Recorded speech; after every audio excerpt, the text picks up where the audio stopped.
Yeah, 3 natties. We're still not bringing out the PJ for those kind of trips, huh? No, there's not. There's not a lot of there's that. I don't think that's going to exist for a while here. I don't even know what first class looks like, let alone. I like that. I mean,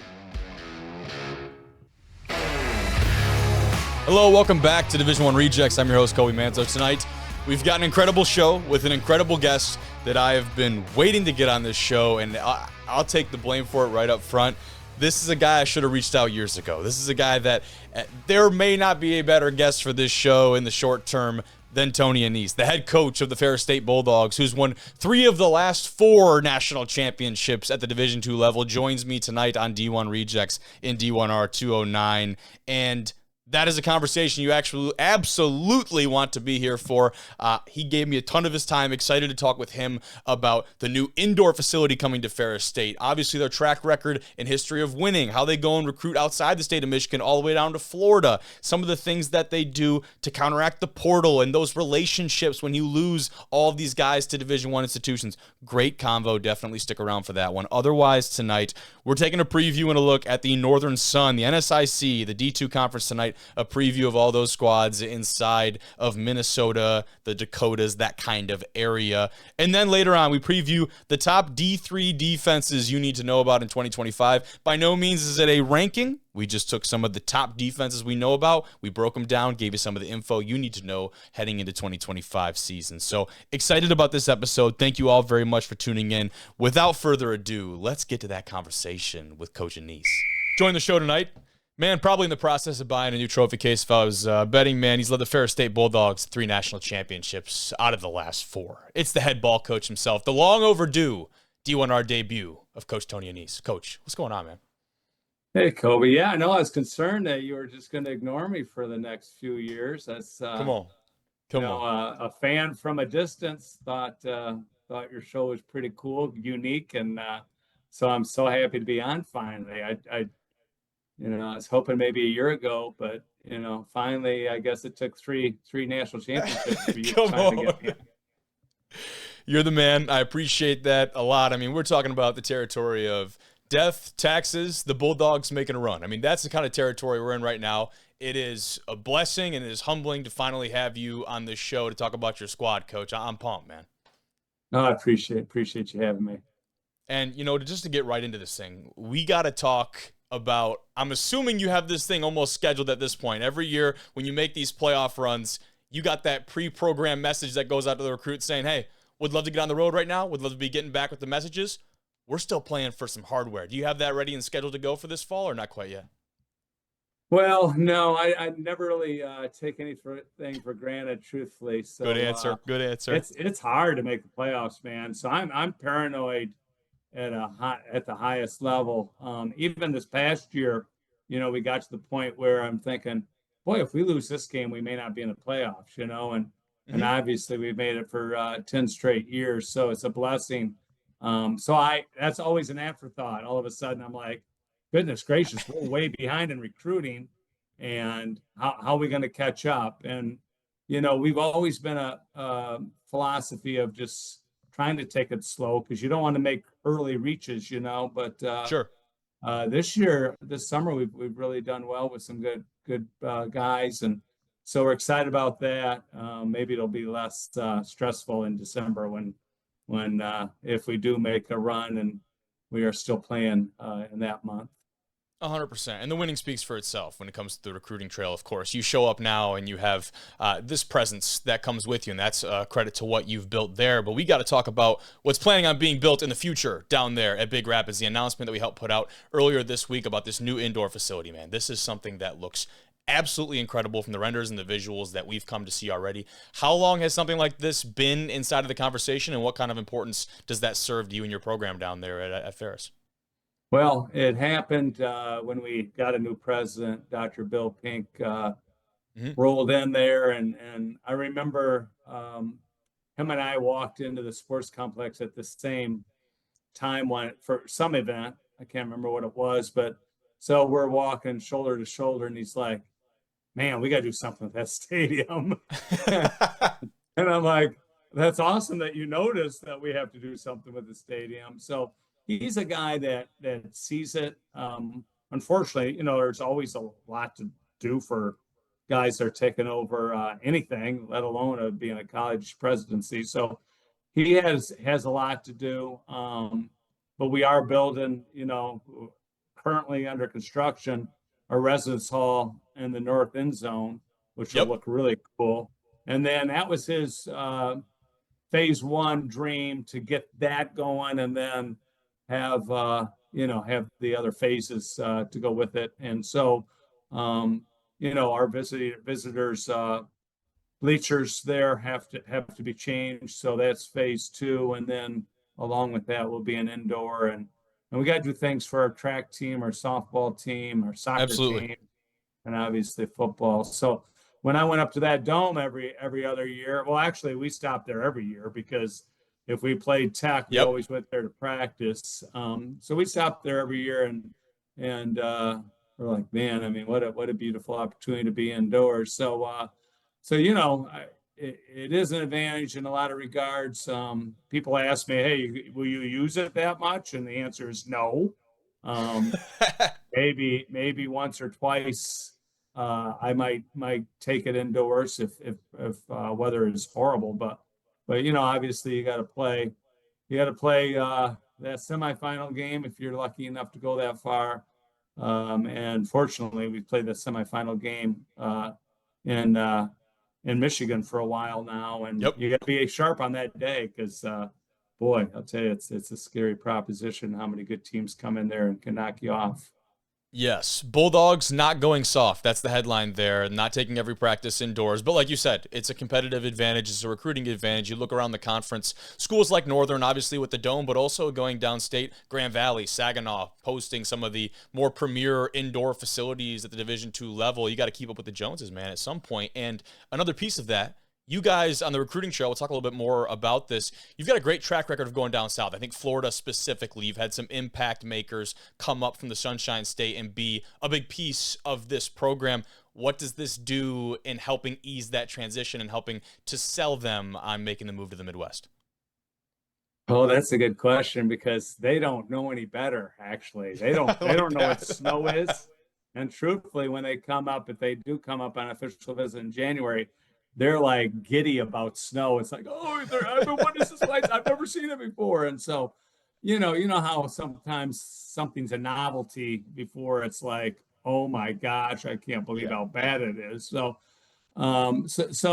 recruiting wise, the Florida kids are easier to convince than the Michigan kids sometimes. man. Okay. Without a lot of selling points. So they just want to play somewhere, and I love the Florida kids. They've been a blessing to us, and they've. I've told people this, like last year, I said that it was the best practice team I'd ever been around. And Okay. we had zero guys ever on the practice field say, "Man, it's cold today." And I'll ask the Florida kids, "Hey, Kevel, what do you think about today?" And he was a true freshman, and he's like, "I'm all right, coach. It's not bad." I'm like, "Really?" Because I got 8 layers on. So, but That's it's awesome. yeah. So it's a culture, that nobody really wants to show their weakness, like giving in to the Mhm. weather, and to me, that's a pretty cool thing. 100%. And the level of football being played down there, that speaks for itself. Florida, Texas, among some of the best in the country, especially developing at the high school level. How do you attribute, I guess, what do you attribute to the pipeline that you've been able to create from there all the way to Ferris State? Of course, having more of a quote unquote national brand now helps with that outreach, but getting something like that started is not easy. What went into that and how has it evolved? Yeah, that's a really good question. So when I was the head coach at Grand Rapids Community College, it was the same deal. We recruited Michigan and Florida.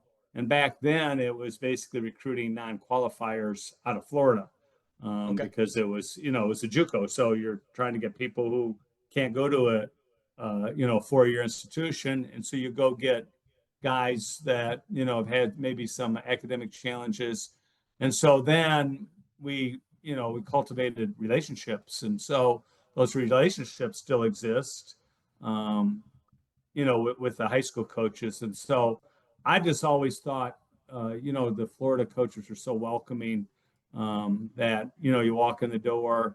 It's hard sometimes in Michigan. you have to make an appointment, and sometimes the principal won't allow his coach to get out of a class to Come on, see. yeah. It's just the way it is. In Florida, that never happened. 0 times. Like Interesting. literally, Okay. the Florida coaches don't necessarily teach in the classroom. I mean, there's a few that do, but most of the time they're in the weight room, and so you get 100% access. So it's a lot easier than you would think to recruit Florida. Just I fly straight from Grand Rapids into Sanford. It costs me, $78 each way. It's There you cheap as go. it can be, and I recruit Yeah. Orlando and Cocoa Beach and all the way across the middle of the state. Yeah. 3 natties. We're still not bringing out the PJ for those kind of trips, huh?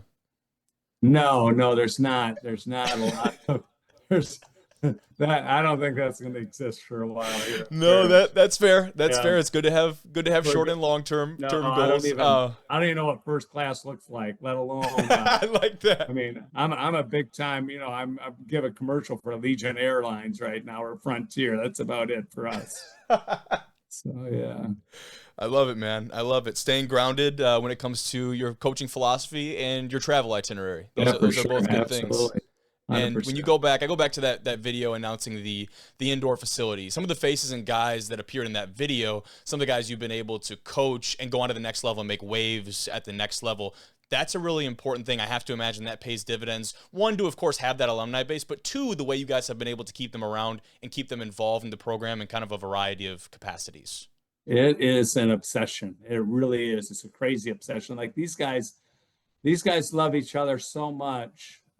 It's just, I mean, I don't want to use the word outrageous because it sounds negative, but like, you go to weddings and, John Higgins is actually getting married right now today. I couldn't go. I had another obligation, but I would be there, and there's a bunch of them there. And it's just the friendships, the connections, I mean, you see Jason Vanderlaan on there talking about the indoor. You see, Zach Sealer, Javier Thomas is Javier is just like obsessed with Ferris State. He'll say he'll be in NFL locker rooms arguing with them about, who's better, Alabama or Ferris State. I mean, that is incredible. We need that. They love Ferris, and it's unbelievable. It's just been a great feeling knowing that you're so deeply connected. And I had a party here probably 3 weeks ago now, because I was in LA recruiting JUCOs, and I hung out with Dylan Roney, who coached for me, played for me, and coached for me, and now he's the Chargers edge coach, and so I said, Dylan, when are you coming home this summer? And he said, oh man, I got a tight schedule, and he said, I'll be home on this date. And I'm like, all right, we're gonna have a party on that date. So I had a bunch of them over my house, and it was just so incredible to just hang out with the guys. It keeps you young as young can be, and it's really the reason you coach is just because, you just have such profound relationships with young people. It's very gratifying for an old guy like me. I believe that. And that's a tribute to you as well, right? You're the one who has cultivated that. And of course, there have been those that have come before you, and there will be those that come after you. But right here and right now, you're the guy that's cultivated that locker room, the energy, the excitement, the culture that lives inside of that program and the programs and facilities that will follow. That's a big tribute to you to keep all those guys around. It's a tough thing to do in this day and age of college football. No, I appreciate that, but it's it's just so uplifting. It's like one of the greatest feelings in the world. It's like raising kids, only I raise my own 4 children, and raising now other kids who are profoundly impacted by you. It's why you do it, for sure. That's a neat deal, man. And you've been able to develop a lot of those young men as players and, of course, off the field as men and individuals. And that's the great part about developing young men and top talent, right? But when you do that and you show that you and your staff can do that at a high level consistency, other people start to take notice, right? And that's what we saw the last couple of years with this team, the turnover in a very good way. I think you would agree for a lot of these guys to go and chase some of these opportunities. You got a dozen all-conference players, some multiple All-Americans that jump into the portal. And I think a lot of people very much off the bat, maybe unfamiliar with this Ferris State program, where you guys have been in recent history, are very quick to maybe panic on the national level and see, where is this program? A lot of question marks going into. This is something you guys have become accustomed to. How do you deal with that? How do you balance the pride for these guys that you've come to create great relationships with moving on? Balance that with what I'm assuming is maybe a little bit of frustration having to re-recruit the roster every year. Well, I don't mind, re-recruiting to a certain degree, but it's just like when you have, real close relationships, you feel a little bit rejected, or you feel like hurt, Sure. I mean, because you want to, in my opinion, it's the best place to be in the world, so why would you want to leave Ferris when you can, you can stay at Ferris, maybe, run it back, whatever. And so that's the hardest part for me is, feeling a little bit, like insulted or rejected or whatever, like, why would you leave? Why would you leave us? And Connor, you had him on the show. Connor left and saw how great Ferris was. So he wins the national championship in 22, skips out to Oklahoma, and then we don't win it, and then he comes back and we win it again. So unreal, by the way. That storyline got to be one of the coolest. That's a Mount Rushmore for sure. Yeah, it's awesome. But so you feel a little bit like hurt by it. But when the hurt gets over, you got to move on, right? And so we've moved on. Just Trinidad, for example. I mean, I love Trinidad, love him. Mm-hmm. So I just actually was talking to him the other day, and FaceTiming with him, and just it's relationships that don't end, even though he doesn't play for anymore. It's going to be a relationship that'll exist, and I try to be that way. Like I try to support our guys and be, a good sounding board, because it's hard. I mean, for anybody who thinks this whole, the portal and NIL and young people are selfish, the fact remains this: there's a lot of agents, so-called agents, which I don't know really, technically speaking, what they are, but for lack of a better word, we'll call them agents. They're contacting kids who aren't in the portal saying, hey man, I can get you $200,000. And some of these kids have never seen $200,000. They don't come from a place where there is $200,000. What are they supposed to do? Yeah, I'll jump in the portal. So we had a lot of guys that jumped in the portal that I tried to hang in with, tried to advise them, and we got them back. So it's a tough deal. I know college football coaches are like, oh, you get in the portal, you're done at our institution. Well, I think we got 6 of them back that went in the portal. And so that's awesome. That's critically important. But yeah, we lost 8 starters to FBS schools, which is crazy, right? I mean, Power 4 institutions at that, right? Some of the best. That? Said Power 4 institutions at that, right? Some of the best there are. Yeah, some of the best there are. Yeah. So it's just the way it's going to be. So we got to figure it out. Adapt or die, man. You guys have certainly done the former of that. You continue to do so. And the offensive line is a big piece of that, right? When you have a unit like that that's able to dominate, again, at every phase of the game, it's become such a calling card and identity of this offense. That's a big group that a lot of them entertaining the portal in this offseason. But coming from someone who's seen you guys up close and personal more times than maybe I would have liked, we've seen you guys do a quote-unquote, I call it the line change, right, in hockey, where you're shuffling out 5 new guys out there and you're keeping a longer drive alive with some fresh legs. Talk about how you rebuild that unit going into 2025, how much of a quote-unquote rebuild that actually is because of the depth at that position that you guys pride yourself on. That's a really good point and a good observation. But so we had 5 get in the portal, 1 in December who went to Michigan. Second one in the spring that went to Iowa. Okay, the other 3 came back, and there you go. Woo, man, Jarvis Wyndham. There you go. Him and Bob Anderson came back, and so 3 of them. That's news. That's news. Yeah. That's big time, Coach. That's huge. Yeah. And so 3 of them are back, and then we've got some good young players behind them. So I'm going to proclaim it right now. It's going to be the best offensive line we've had ever. Hell yeah. And I'm just Hell saying yeah. it, people are saying seriously. I'm like, no, I think this will be the best O-line we've ever had. Now depth is, the line changes and playing 10 dudes, it may not be 10. This past year, we probably played 7 or 8. In 21, that's when we had six-year offensive linemen. So Yes. because of COVID, so we were rolling them in and out like crazy, and we really had Terrifying, by the way. Terrifying. Yeah. Imagine like as a defensive lineman or anyone on that defensive side of the field, when the entire offensive line shuffles off the field, you see a brand new set of guys come in. This isn't going from the A team to the B team. It's like 1A and 1B. It was ridiculous. Yeah, that was a good group of kids. But yeah, I like our guys right now. Tim and Bob are as good as any players I've ever coached. Jarvis, our center, is like a superstar. Like he's great. And so we got to plug a couple guys in. I'm very confident they're going to be really good.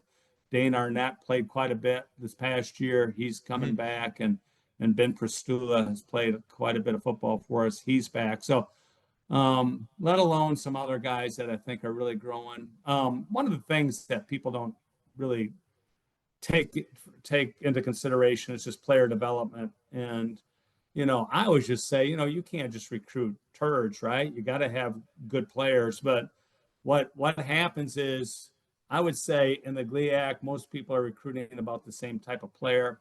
And what you need to do is take those guys and just develop them.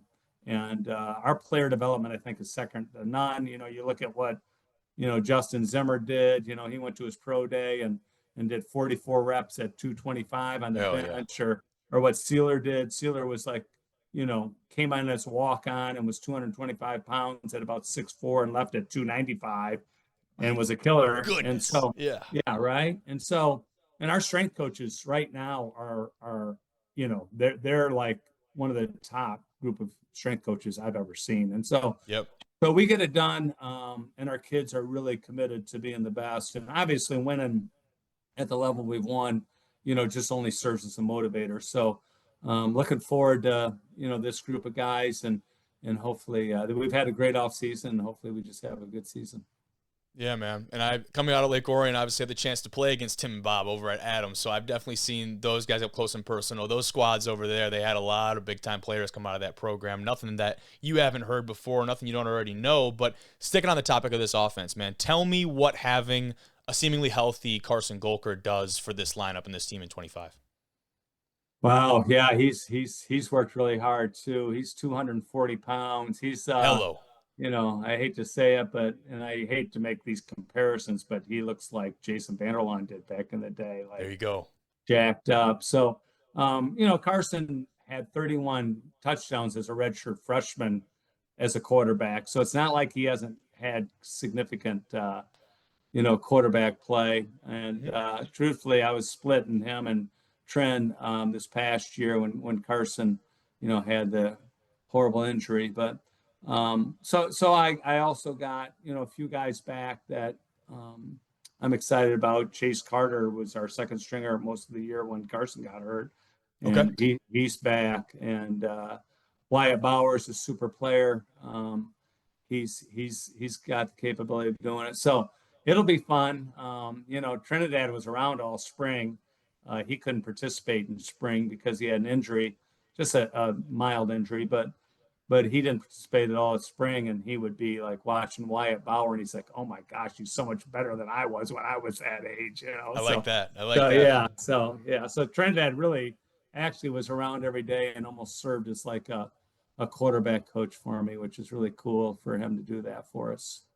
That's a neat deal. Yeah, that redshirt freshman year, NCAA record, by the way, those touchdowns for Carson, I'm sure, again, you're already aware, but that's going to be a big piece. And I think people are very quick to forget, what that team looks like. But, Coach, that is incredible. One kind of last piece for you I want to talk about, and you and I both know football, greatest sport on earth, and a big reason for that is the diversity in the locker room. Diversity of backgrounds, of opinions, of race, of social. I could get on the list, right? You're a guy who's got a track record of giving a lot of these guys second chances. It's something I admire about you. I think a lot of people hold that same opinion, whether it be bouncing back from an adverse situation, a mistake in the past. How do you take those guys, bring them into your program, make them buy into what we'll call the Ferris State way, and help develop them on and off the field? Yeah, love is a catalyst of our greatness, and love is power. And people don't, people don't understand how uplifting love will bring a person. And so, Yeah. you know, we're way too easy to condemn, right? I mean, this kid did this kid did that, and life's a long time, man. And when I went to Muskegon High as a head coach in 2000, all right, I'd never been in a place where there was so many disadvantaged people, right? And so I went to Muskegon in 2000, and you could see the pain in a lot of the people's faces, not just football players, but just living in areas of poverty and not having the gifts that a lot of people have handed to them, by the way. Yeah. And so I saw that. I was never really exposed to that. I grew up near Flint, but I wasn't in Flint a lot, so I didn't know how some people live challenging lives. And so when I was there, I'm like, oh my gosh, I'm just going to commit myself to being everything a young person needs. And if they screw up, I'm still going to be everything they need. And there are times where you're like, okay, I can't extend myself any further, it's over. That happens. But most of the time, all right, I'm just gonna throw it out there. I'm gonna extend myself. I'm gonna work to make this kid successful. And those are really the ones those are the huge victories, Yeah, because absolutely. ultimately, 100%. you sit there and say, oh, I've got Chase Carter. Well, he came from Edgewater, Florida. He's a 4.2 GPA and 1380 on the SAT. Chase Carter, I love him, but he doesn't need Tony Annese. But there are guys that need Tony Annese, and they need him every day, and so we're trying to just like give young people the feeling that we just love them and uplift them and help them to see that living a great life is worth doing. We talk a lot about mental health, and we do a lot in regards to supporting young people and all their needs. And that, to me, should be the number one goal for a coach. A holistic approach, right? I think that's a great way to kind of encapsulate that. And it's something that I think for the better, a lot more people are starting to incorporate that into some of their philosophies and their methods. And, better late than never, a lot of these people are starting to get on board with that. But Coach, what else do we need to know about this team heading into 2025 when it concerns in between the white lines, this squad? I think that it's a good group of young men. I mean, we got some good returning starters on defense. Haven't talked about them much, but Tyrone Fowler, he scored a touchdown in the national championship game on a swoop and score. Tim Allen had a couple sacks. Those are really good players. Our inside, we lost Victor Nelson, and he was like a superstar player for us. But Caleb Davis has had a great offseason, so he's like 305 pounds, looking great. There you go. We got some good linebackers. We lost virtually all our linebackers, but Nolan Ziegler is a guy that, he's one of those guys that we're talking about that, just needs love, and we've taken care of him, and he's really in a great place. Excited about what he can do. He's a Notre Dame transfer. And then, Jay Pace started for us for 4 years back in the secondary. Alston Ware started for a couple years. We got some other guys that really we feel great about. EJ started for us at safety in the national championship game. So I think it's a good defense. And then offensively, I've talked enough about them, but I think that, we got Cam Underwood back, who scored 2 touchdowns in the national championship game at receiver. Brady Rose is back, who's like superstar. Tariq Brett had a great season for us. Dion Small actually was out last year from an injury. He's back. He was a great player for us. Jeremiah Lee, it goes on and on. We got a lot of depth. And then the guy that I really think really excited about is Zach Ahern is going to be a running back. He's 230 pounds, and I think he's going to plug in there and do really well. So A lot of Yeah. good players back. So I cried that we lost 5 offensive starters to FBS schools, but I still think we can do some good things. Yes, sir. I'd concur. Absolutely. Coach, thank you very much for your time, man. Been Thank you. I absolutely appreciate you having incredible. me. Yeah. What's that? I appreciate you finally having me on. Yes, sir. Like I said, long overdue. Thank you very much. I appreciate you. You know, obviously, we'll be following along this season, and hopefully we can cross paths, get down there, and just witness it in person, man. I'm excited. Yeah, no, I appreciate you having me. Come up, we come to talk, so maybe you can come to that game and check us out. So, Yes, sir. Sounds all good. right, bud. All Coach, right, thank you thank very you, much, Cody. my friend. Okay, see you, bud. All right, another week, another Division II conference we're breaking down tonight. It's the Northern Sun Intercollegiate Athletic Conference, the NSIC, for most of you normal people out there. Again, all of our transfer portal data, courtesy of Athlink. That's the platform we use for a lot of that stuff. And it's kind of an interesting piece here. Jamestown playing their first full year of an NSIC and Division II schedule, coming up from the NAIA level. Drew joining me once again tonight. I think the best place to start with this conference, the team that made it the furthest out of the NSIC a year ago, that being Minnesota State. Mankato, the Mavericks. They made it to the national semifinals. Yes, they lose to Valdosta State. They had a hell of a run in doing so. It feels like, to me, a resurgence of those Maverick teams of the 2010s that would go and rattle off these 13 or 14 win seasons, as if it were just part of a day-to-day type basis. They made it to the championship in 2014 and 2019, and this feels like a team that's encroaching on that same level of success. Now, in the portal, Athlink shows 11 players in, including the former all-conference defensive back Kai West, 2 other DBs that saw snaps last year. Certainly an area they need to address. They're bringing in 9 transfers. That's highlighted by the All-American, the former NSIC Defensive Player of the Year, Marcus Hansen. We talked about him earlier. We talked about Harding. He was with Bemidji State. He's back in the Northern Sun this time playing for the Mavs.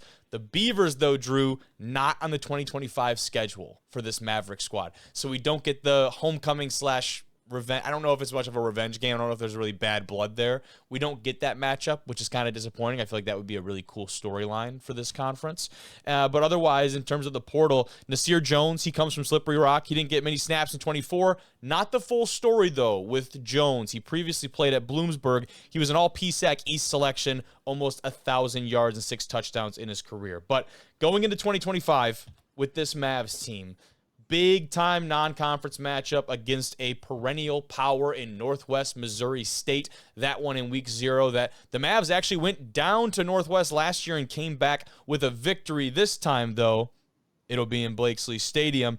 And that's going to be a big-time game to kind of set the tone for this Maverick squad heading into 2025. And you go down and talk about this full schedule and also some of the questions for this team in 2025. Of course, you start off under center. No more Hayden Eckern. The only other quarterback to see snaps last year, redshirt freshman Mitchell Thompson. Going into sophomore season, he's 6'3", 220, 15 carries and 14 pass attempts. That's not enough volume necessarily to just shoe him in that number 1 quarterback spot for this squad. Certainly has the frame. You imagine he has the ability, but he still has to go out there and obviously earn this thing. Expecting him to do just that. But also in that room, you got Iowa Central JUCO quarterback Justin Silverstein, who I couldn't find a ton of information on, to be honest. He may be in the picture. Formerly at D1 Long Island, could definitely be a big part of that. Junior Antoine Johnson listed on the roster. Also could not find much information on him.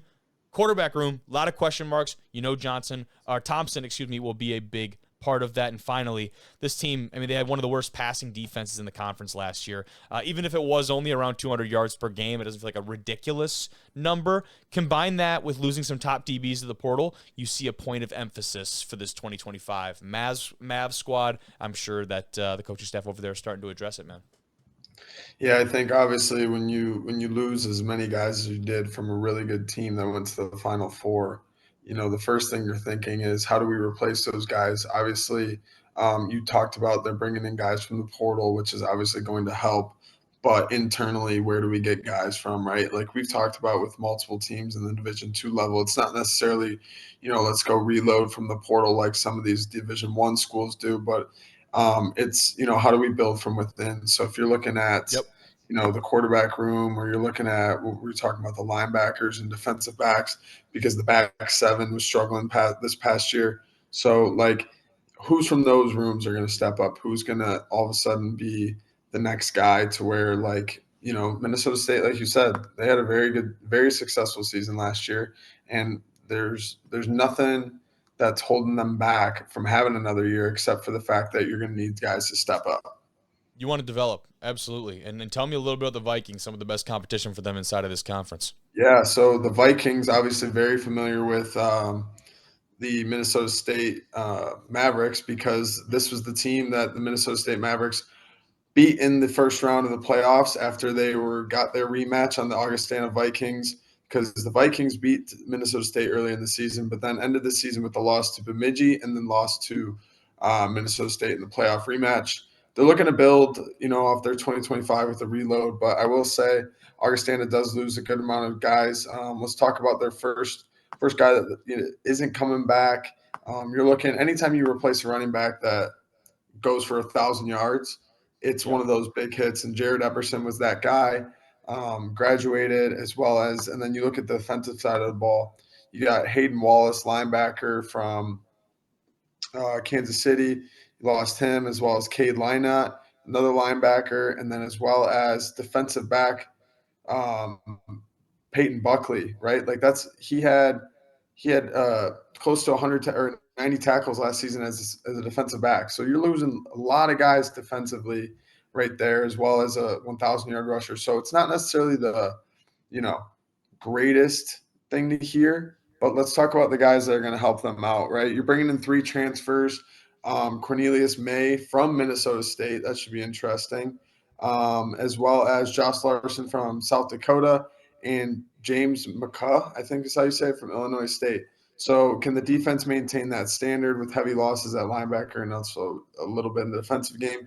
And then are we going to be working with a one guy backfield, or is it going to be a backfield by committee? That's the type of thing to see. I like that. I like that verbiage. Yeah.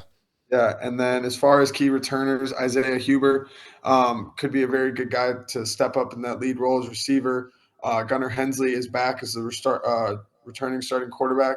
Logan Leonard is someone in the secondary that I expect to anchor based off his last season, and then Grady Sherman is a big piece up front. So you got guys that obviously are able to make bigger plays and more time, as like leaders. So let's see how the Vikings do with that.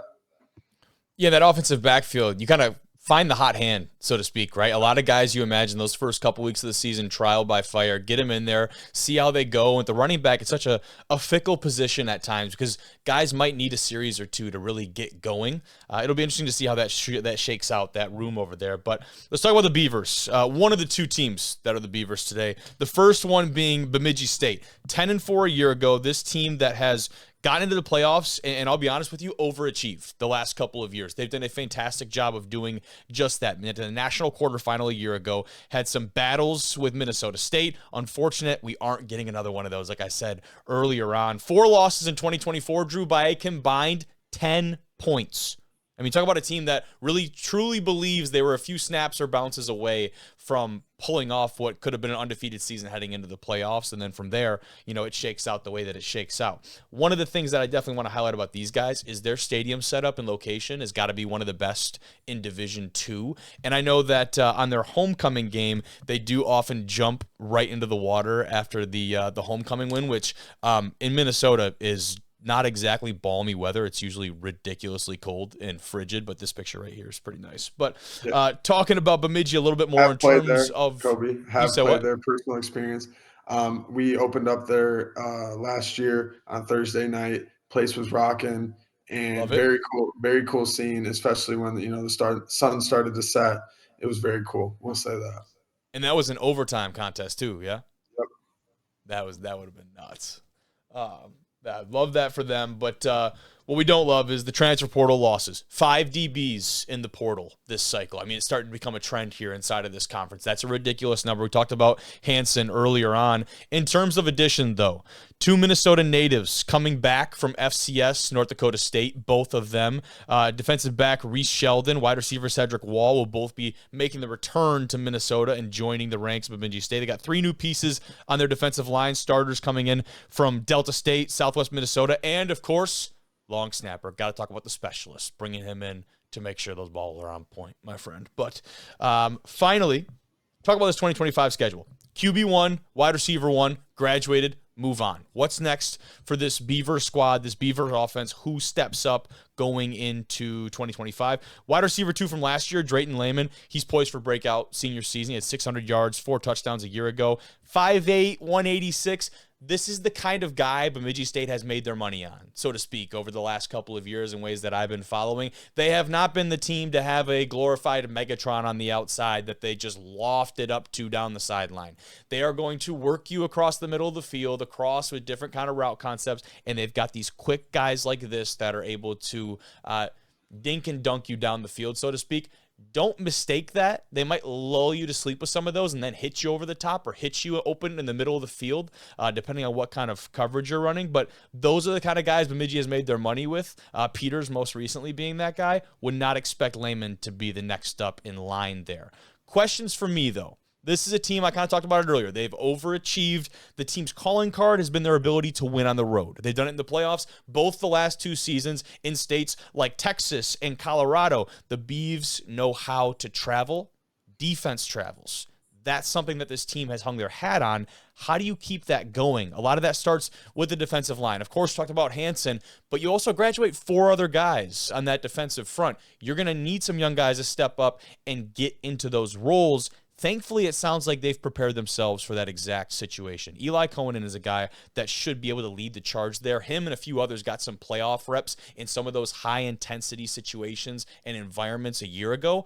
Expect that to kind of charge them into this season and give them some very valuable experience at a high level. They should hit the ground running as opposed to maybe needing an acclimation period come week 1, Drew. Yeah, and a team that gets hot at the end of the year and obviously loses at the end and doesn't, there's only one team that celebrates at the end of the year. So a team that got hot, now they have momentum on their side and they know exactly what was going right, what was doing the right plays, the right schemes. And as far as that, so expect them to, build off that even with different people. So as far as Sioux Falls, though, is concerned, a signature upset over Minnesota State helped them climb back into the NSIC mix. They did lose to Bemidji State and Augustana, which we know as GLIAC people that 8-3 sometimes just isn't quite good enough to make it to the postseason, and that was the case here. Great season, but you know how it is when it comes to the Division II playoffs. As far as departures are concerned, Matt Goring in the portal, linebacker, lose him, but you do add a couple guys from the portal as well. I'll touch on this. Owen McLeod, a linebacker from North Dakota, a wide receiver, Isaiah Manuel from Minnesota State, and safety Gavin Nunley from St. Thomas, the Division I or the FCS team. And so as far as 2025 is concerned, I'm looking at like the next tier of NSIC opponents, right? The Bemidji's, the teams we really just talked about, right? Can you beat maybe 2 of them or, maybe all 3, but you got to beat more than one of them, I think, to necessarily get into the playoffs and, do some dancing. And then as far as the defensive transfers, are they going to help solidify that back 7 and help them right there? As far as key returners, Andy Hansen a year ago was, I believe, a redshirt freshman and led the team in tackles. That's a huge accomplishment for him and expect him to get better. Garrett Hoffman, also a younger guy in the secondary, had a very successful year, so expect that. But the guy I want to touch on the most, Camden Dean, do-it-all playmaker. He led the team in both rushing and passing. He accounted for over 30 touchdowns a season ago. When you bring back a quarterback that not only is a dual threat, but is the guy on your offense, we've talked about this with multiple teams across Division II. When you have that guy, you want to build around that guy instead of having the pieces and trying to find the last puzzle piece.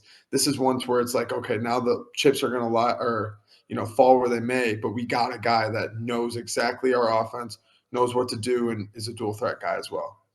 Yeah, and Coach Glow and company, they got a ton of familiarity inside of this conference, knows it in and out, and we'll have these guys ready to go, right? And it's all about those tiers. How do you separate yourself? How do you crack into that upper tier if you're a team like Sioux Falls? Another team kind of really on that stepping stone, so to speak, the Bulldogs, Minnesota Duluth, a team that has been a perennial contender inside of this conference and out. They lose around a dozen players to the portal, but only 2 of them saw real snaps, quote unquote, last year, according to Athlink. So maybe not the biggest time difference makers they're losing inside of the portal. Handful of incoming transfers. One interesting defensive addition, though, Drew. Gus Taylor coming over from Wayne State in Michigan, not Wayne State College, that we'll talk about later on today. They did have a quote-unquote spring game up here at Northern Michigan, and seeing just a little bit of it, I didn't walk away incredibly impressed with this Duluth squad, the way they were able to operate, but I will obviously put an incredibly large asterisk next to that and say that the ones were not out there for probably the majority of this contest, and that you can't really judge that from a very neutral standpoint, right? You want to see the best on best, and you didn't really get to see a whole ton of that. But talking about their captains, I think, is a great way to talk about this 2025 squad. And of course, this set of captains headlined by the man that I think is a surprise to no one, Kyle Walljasper, the quarterback for this team, really is what this team is built around in both scheme and identity. Tough, downhill runner, sometimes downright disregard for his own well-being at times. I think that's what this Bulldog team is all about. You watch this guy play. Yeah, he's a quarterback, 6'1", 240-pound quarterback. He runs like no quarterback you've ever seen before, and he's a hell of a lot more athletic than I think a lot of people give him credit for. The previous Harlan Hill nominee was a first-team all-conference selection in 2024, and he's got more than just his size. Averaged 200 passing yards per game last year. That was the best of his career. Had 22 touchdowns to boot through the air. His favorite target right there, Deshaun Ames, is back, the 6'1" wide receiver, 11 catches and receiving touchdowns, in 2024,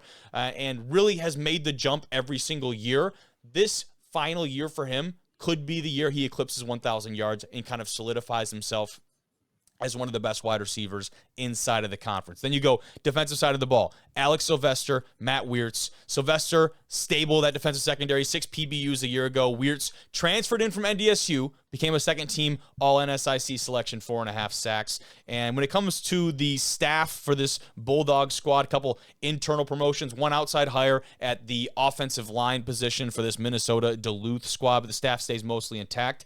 This team had the highest points per game out of every squad in the conference. They couldn't close out the close games. They had 4 losses a year ago.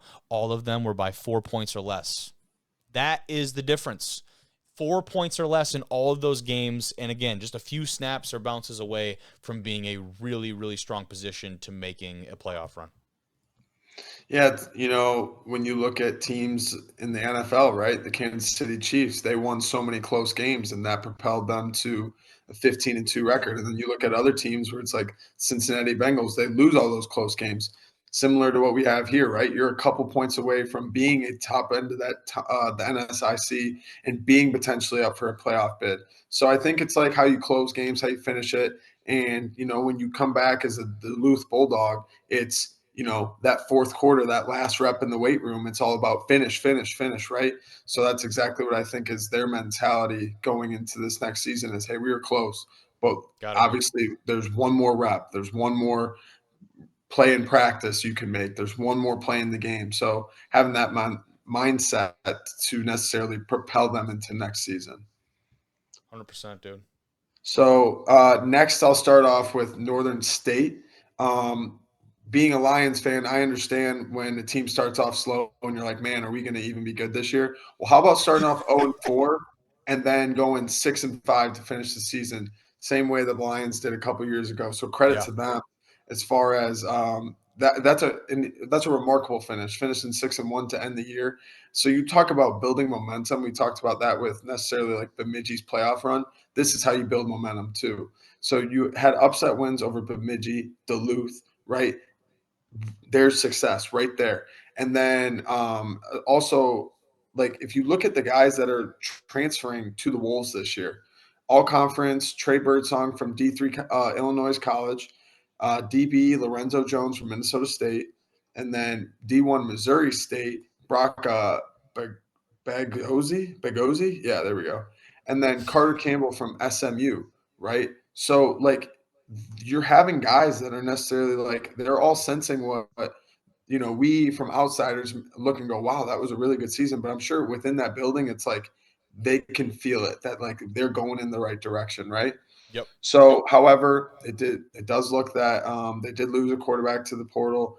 Daniel Britt out of Las Vegas, former Northern Arizona transfer, is back under center. Britt is back. Yep, he's back. So He's that's good back. for them. Yeah, he's back. But so you're going to have some competition, right? And as far as just overall, where do we start off with is something for that. Just taking care of the ball, right? Not pretty much a 1-to-1 touchdown to interception ratio a season ago. So taking care of the ball and being more effective there would be something to where to start. And then we'll be joined in the backfield by leading rusher Hank Kraft. So there's also another returner there. And then you look, 2 first-team all-conference guys in 2024 are back this fall. Jake Adams, he had 147. Wow, reading that right. Read it out loud. 147 tackles last season, second in the country. Unreal. Wow. Unreal. Yeah.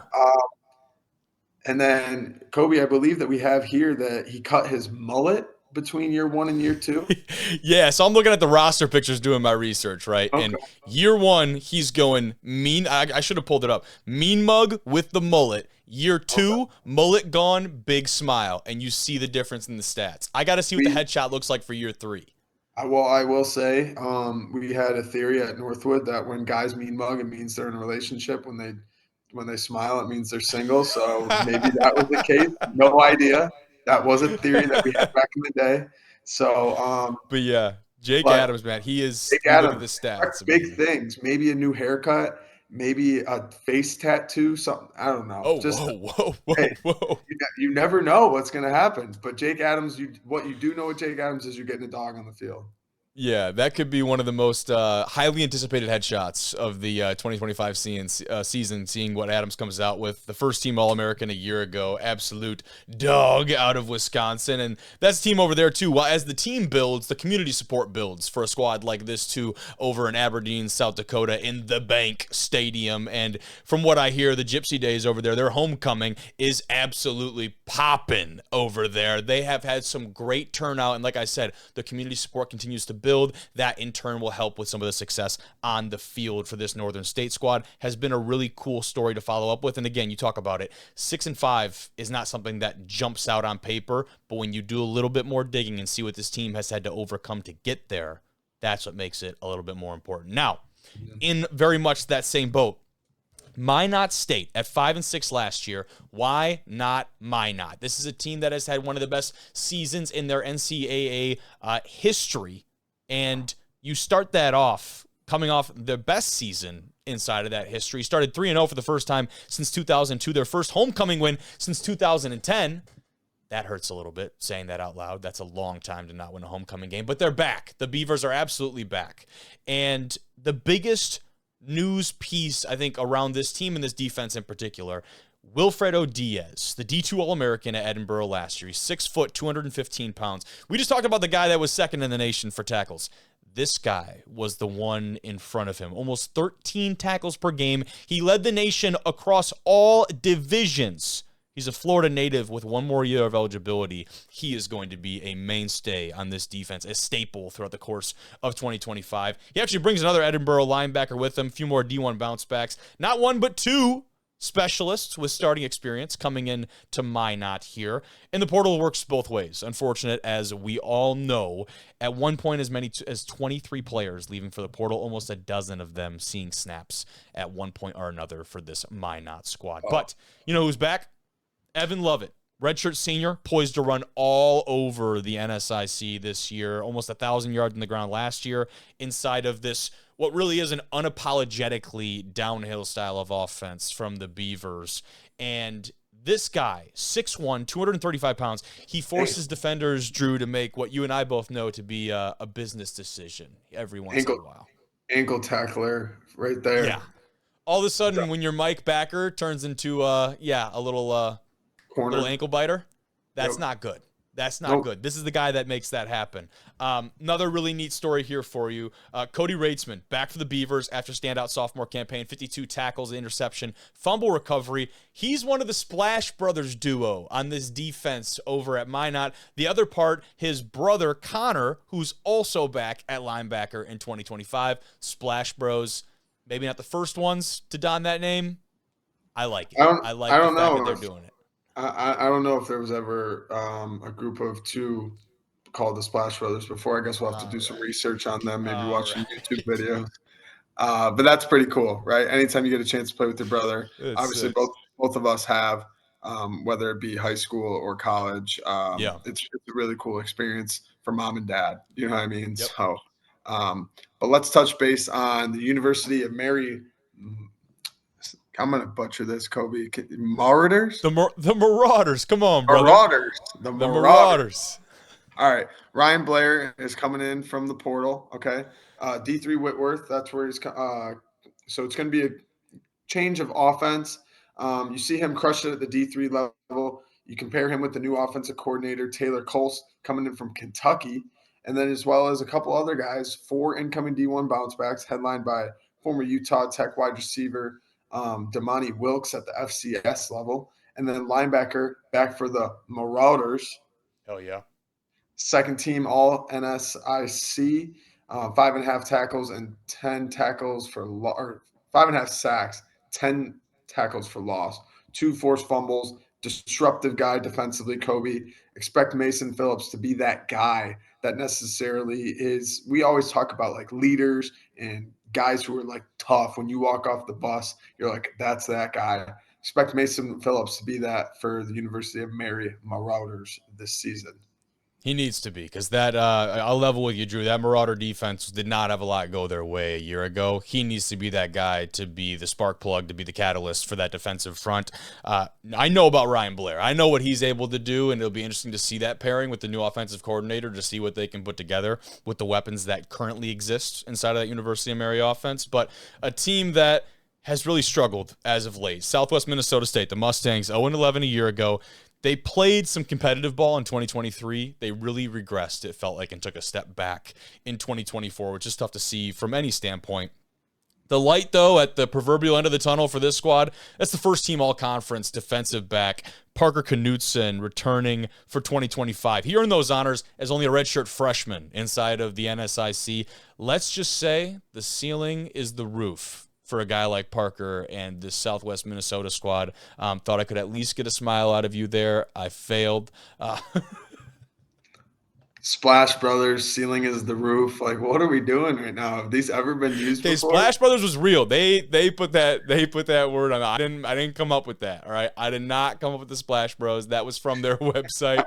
The ceiling is the roof. That one is on me. I tried something. It didn't work. I'll workshop it. We'll come back to it. All that aside, Parker, absolute dog. 6'1", 187-pound. He is one of these guys that has to step up and be kind of the focal point of this defense for them. He had a team high 5 interceptions, 13 PBUs last year. He led the NSIC in passes defended. He's going to draw the best target, the best receiver every week, and he's going to have to, right? With a lot of these potent offenses, you also got to be on the lookout. Senior linebacker Josiah Hendonston, who was a second-team selection a year ago. He led the team with 83 tackles, 10 TFLs. And this is a great one. In his 3 seasons, he has played in all 33 games. That's a warrior. That is an absolute warrior. To not miss a game over that stretch is probably as impressive as the stats come, dude. Yeah, he's probably got an NIL deal with like Icy Hot or something like that. So he's definitely a warrior out there. And and our next team is Wayne State. It's not the Warriors, it's the Wildcats. Wayne State College Wildcats. Solid 2024 season, which included a win over Concordia St. Paul in the quote-unquote, Kobe, Egg Bowl, which not the Egg Bowl from Mississippi and Mississippi State. It's the Egg Bowl, got that from the schedule. But the Wildcats did fall short of the postseason after having top-tier losses against the teams we talked about in the beginning of the show, Minnesota State, Bemidji, and Sioux Falls. So 2025 is going to be a reset year. A lot of guys departing, especially on offense. Let's just cover them just a little bit before we get into additions. Latravius Boyd, portal, all-conference guy. Kendrick Watkins, Hogue, Portal, all conference guy.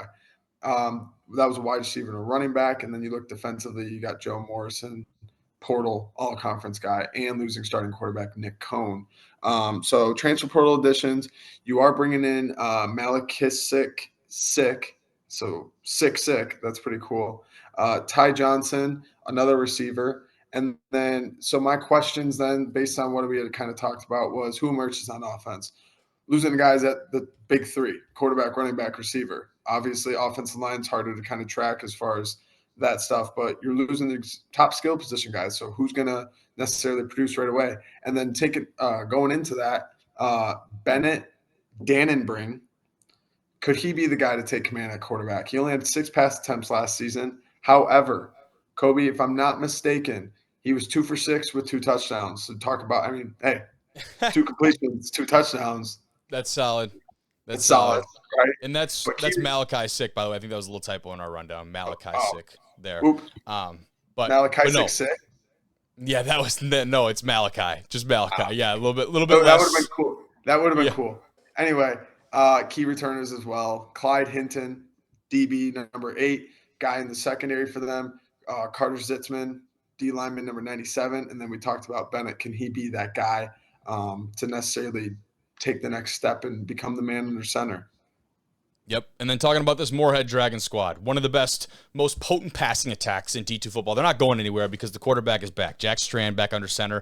3,400 yards, 32 passing touchdowns a year ago. He was the D2football.com on that Elite 100 group. He set the program records for completions, attempts, pass yards, pass touchdowns, and total offense. Strand did for this MSUM squad. His top targets, the wide receivers, Gage Florence, Madden Thorson, also back on the outside. They had 800 plus yards apiece a year ago, combined for a bunch of touchdowns. Junior defensive back Gavin Jarchow also returns after a season with 77 tackles, 6 PBUs. A lot to be excited about with this MSUM squad. The thing is, for me though, is we've seen what the top end of this team can look like. Especially you go back to that Duluth win a year ago. They can be dangerous. The thing is, consistency has not been their friend as of late. We need to see that out of them week in and week out, and that comes when you run this kind of air raid style offense. I would not expect you to see a drastic change in the way that they play. They're going to be high risk takers. That's the way Strand plays. That's the way this kind of offense plays. But when they start to connect, man, there's not many teams in the conference that are more dangerous than Moorhead. Absolutely. And, as the weather gets colder, does the offense change a little bit? It's managing stall out, so to speak.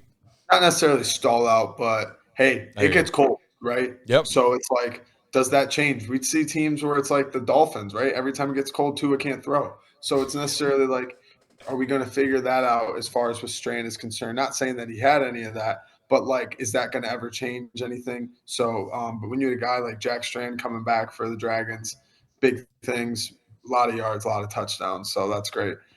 Next, we do have a Warriors team. It's not Wayne State. It's Winona State. Opening the 2025 with a neutral site game at TCO Stadium, the training facility for the Minnesota Vikings. Wow, that is awesome. Is that ridiculous or what? I was just doing a little bit of research on that. Because the Vikings are a horribly ran franchise and J.J. McCarthy's not a good quarterback. But former special teams coordinator Brian Curtin was named the interim head coach back in January. Then he got the tag removed a week later, so he got promoted in a week. That's probably an all-time record. Really? I've been on the staff since 1997, multiple capacities. All 5 of their all-conference honorees from a year ago are gone, which obviously that sucks. Let's just say it right there, right? When all 5 of your guys and your dudes are gone, it's like, ooh, okay, how do we reload that? I'll tell you how they reloaded. Kobe transfers coming in, 4 DBs headlined by all conference. Julian Urosti, he's from the NAIA Kansas Wesleyan. 2 D linemen from D2 UND, which we are very familiar with, and D1 Eastern Illinois, respectively. Linebacker Jackson Heel comes in from D1 New Mexico State. So there's guys right there to instantly impact. And then can Jackson Flottmeyer step up as the guy in his redshirt season? A lot of questions regarding the offense, right? Do they have the quality, to necessarily like prove themselves early on, right? And then lastly, the thing I'll touch on is Jack Brent be front and center defensively of this squad, or Jake Brent, sorry. But yeah, I think that when you look at Winona State, it's necessarily like, okay, we lost a couple guys, we got a bunch of guys coming in. It's, can we start, our campaign with a good couple wins? And then obviously, as we talked about with other teams in the conference, there are going to be Minnesota State, there are going to be Bemidji State. You got to stay consistent to be on that level. 100%. And then quickly going through CSP, a.k.a. Concordia St. Paul, the Golden Bears, 2-9 a year ago. Squared it off against Bemidji State this spring. I didn't see too much of a takeaway from that spring scrimmage, so I don't really know what to make of that exactly.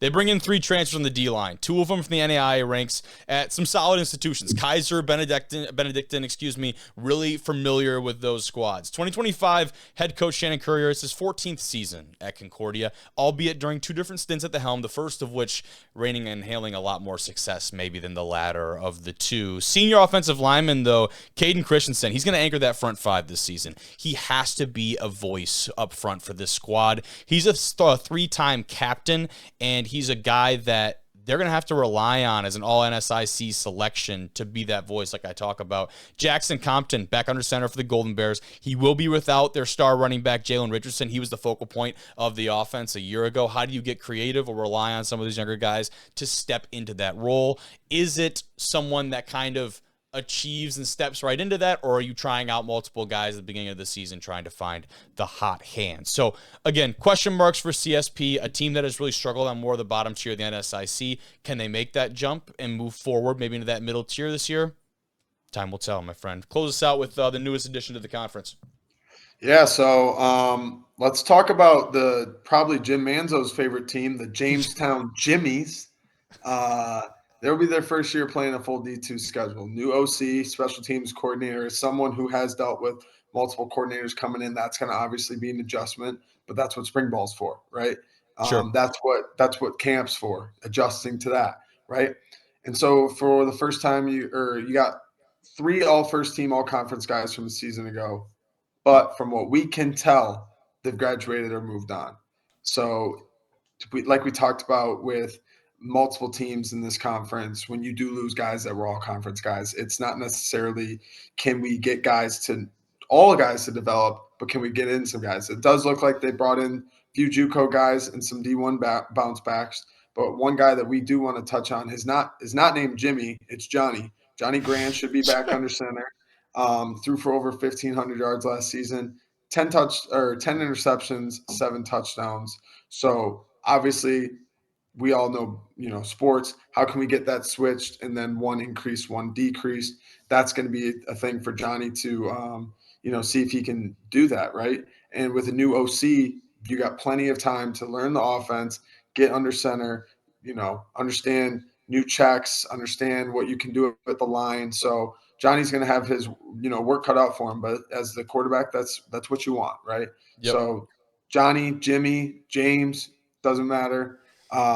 The Jimmies are playing a full T2 schedule this season, which is obviously they are. And it might be a rude awakening for them, but coming from the North Star, which is no longer now the conference, 3-7 last year in the North Star. This is not a team that you expect to come in and shake up the conference right away. Let's see if they can hold true, if they can play some competitive ball. And again, you don't expect them to win outright in a lot of these, but we'll see if they can go and impress and overperform and overachieve.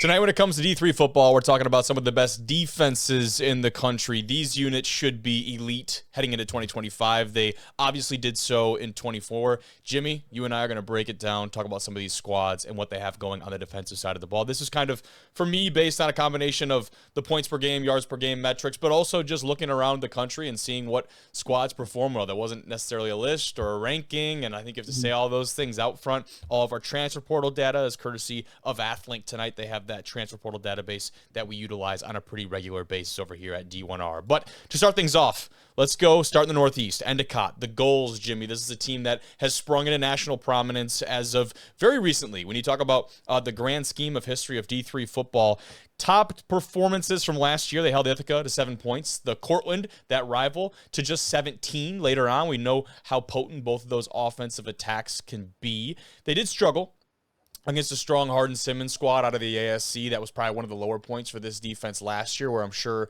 they had a lot more learning opportunities coming out of a game like that and a loss like that. They lose their top 2 tacklers that were graduate students last year. That's going to happen with a lot of these squads, I think, as you'll find as we go through this.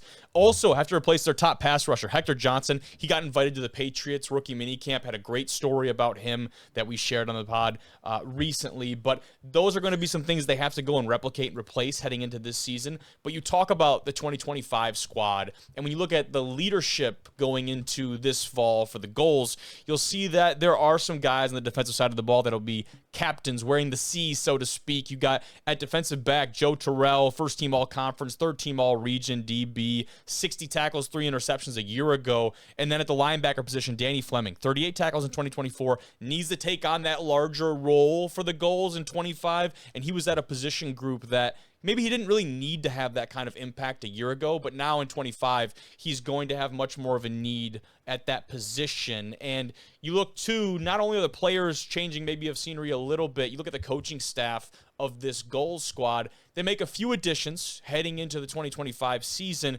the most notable of which for our topic of conversation today on the defense being Jake Solera. He played actually at D3 Western New England. He was a first-team Commonwealth Coast linebacker himself previously, was coaching at now FCS Stonehill College. So that's a big addition for them on the defensive side of the ball. And, of course, I don't think, Jimmy, you can talk about Endicott without talking about how they suit up on any given Saturday.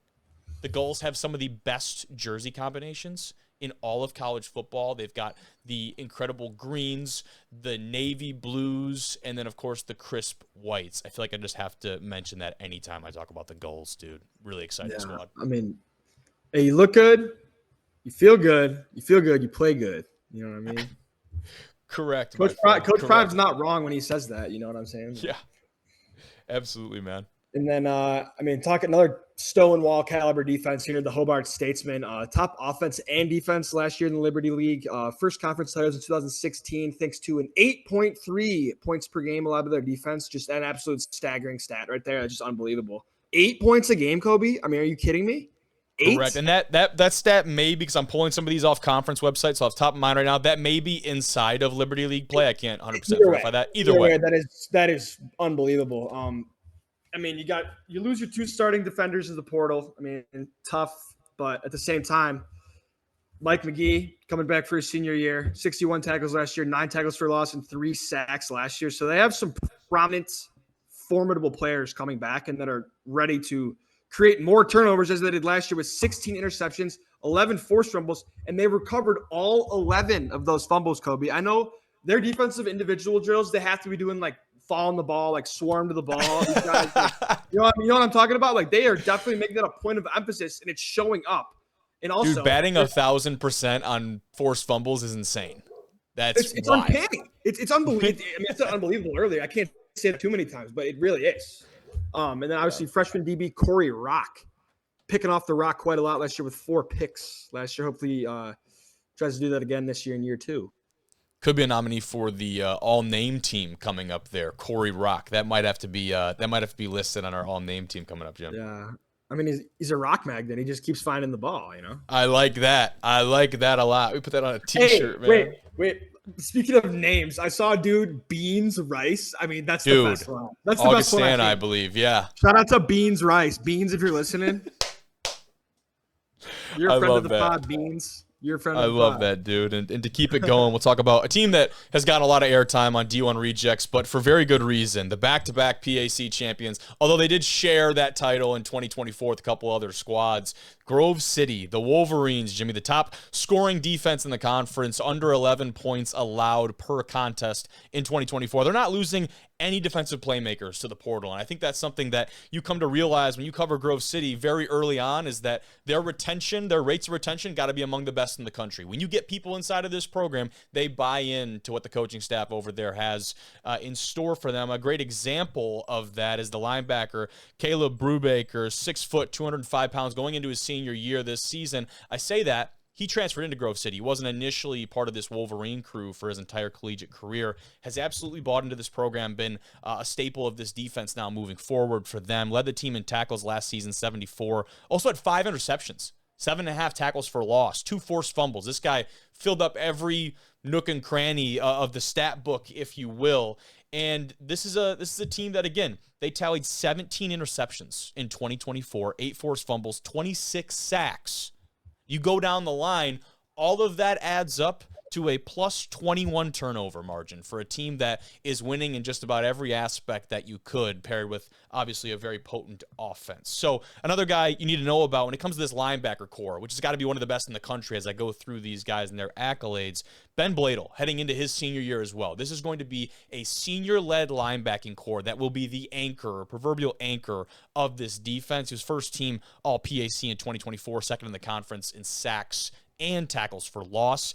A consensus All-American, he is now the all-time sacks and TFL leader in Grove City's history. As of last year, still has another year to play. Had 12 career forced fumbles for that guy too. So Bladel, another guy you need to keep your eye on for this Grove City squad. And closing it out inside of that linebacker core still with Jack Jolly, another fantastic name out of Grove City here. Fantastic. Come on now. Again, fitting the mold, 6 foot, over 200 pounds, guys that can go and be thumpers on the line of scrimmage. He started all 11 games for the Wolverines last year, 68 tackles, a second-team All-PAC selection. So for me, that's the biggest takeaway. This linebacker, senior-led linebacker core should be the anchor of this defense. It should be a reason that this team continues to go further and further and set new highs for this program, Jim. Yeah, certainly. I mean, you have a linebacker like that, you can just, Yeah, 3 of them at that. All right, the Linfield Wildcats led the Northwest Conference in scoring offense and defense. They do lose their best corner, DB, to the portal. Top 4 tacklers are also gone from last season. Having to replace 3-time All-American Blake Rybar. Going to miss his presence for sure, but they got junior linebacker out of Hawaii, Blaze Holani, sitting 6 feet tall, 220 pounds, 3 picks last year, 40 tackles, 7.5 tackles for loss. Anytime a linebacker can consistently get interceptions, yeah, it's kind of Brian Urlacher-esque, a linebacker that can drop back and make plays in the secondary, I like that. But affecting every phase of the game, right? That's important. If you can be an asset inside of the secondary and also a part of that front 7, so to speak, depending on the scheme and the format that you run, linebacker has to be a transient type of position. He embodies that. Yeah, certainly. And then I have not watched any Linfield film, but I have to imagine they run a lot of Tampa 2 looks if their linebackers are getting that many picks, because they're having that middle linebacker drop deep in the middle of the field. But junior corner Kenyon Johnson transferred from Southern Oregon, 2 picks last year, 32 tackles. So a very physical corner at that. Very lengthy off the line of scrimmage as well. Hard for receivers to get off press coverage. They will play a record 7 home games this year. 7 home games. That's a great home games. For a team out west, too, that is so used to having to travel everywhere, right? You look at Linfield and those teams on the West Coast, they are so used to having to fly or bus these long distances. 7 home games for this Linfield squad can extend their all-divisions record of consecutive winning seasons to 69 years in a row. Nice. Wow. 69. Wow. Nice. That is wild. That's ridiculous. Nice. And you look too, I think something that I pulled up from their social media, the average scores for them against their conference foes since 2010. The look at this graphic is absolutely ridiculous. Since 2010, the Cats have beaten Northwest Conference opponents by an average score of 47.8 to 11.4 points per game, for an average margin of victory of 36.4 points per game. And then there's the opponent by opponent breakdown of each of these teams. That was eye-opening to me as someone who has followed along and obviously knows the recent history of what Linfield has done out west, but not knowing maybe the full story as it comes to the last decade plus. Very eye-opening stat for me. But we'll move things forward to the defending Stag Bowl champs, Jimmy, the North Central Cardinals, who have become really the standard inside of Division III football in recent history with what they've been able to accomplish out of Illinois. They're picking up a few interesting transfers that I think kind of highlight this class and this defense on the defensive side of the ball. Anthony Fisher, he comes in from D2 Bluefield State at the defensive back position. 27 tackles, 2 interceptions a year ago for the Big Blue. Could be a guy to come in and contribute right away. And this quarterback room has been talked a lot about for North Central because of the absence of Lanen and the influx of a plethora of transfers from all different types of levels of college football. But then you bring in defensive lineman, Eli Rennick from Wittenberg, the 6'2", 245-pound defensive lineman. To me, feels like a day one type starter for this defense. Now, it's North Central. You never know if you can come right in and be that kind of guy right away. But you watch the highlight reel on Eli. His first play of the highlight reel is taking a pass the other way for 6, and it was like 50-plus yards. Big dude, athletic dude with a monster frame, and just always seems to be in the right place at the right time. Hopefully can do that for this North Central squad as well. And the Cardinals last year dominated. I think it goes without saying in CCIW play through and through, less than 12 points per game allowed inside of that conference, and really blew out a lot of their opponents. As far as a couple of returners go for this team, senior defensive lineman, again, John Sullivan, 6'2", 280, a big presence inside for this squad, 68 tackles, 15 and a half TFLs with 6 sacks and 2 fumble recoveries a year ago for this guy. He was a finalist for the Cliff Harris Award in 2024. And then on the defensive secondary side, defensive back, Jamar Daniel, 5'10", 170 pounds. That seems to be the guy for them that is going to be the cornerstone of that defensive secondary for this North Central squad. He started all 15 games for them a year ago and had 47 tackles doing that, 3 interceptions, 12 PBUs.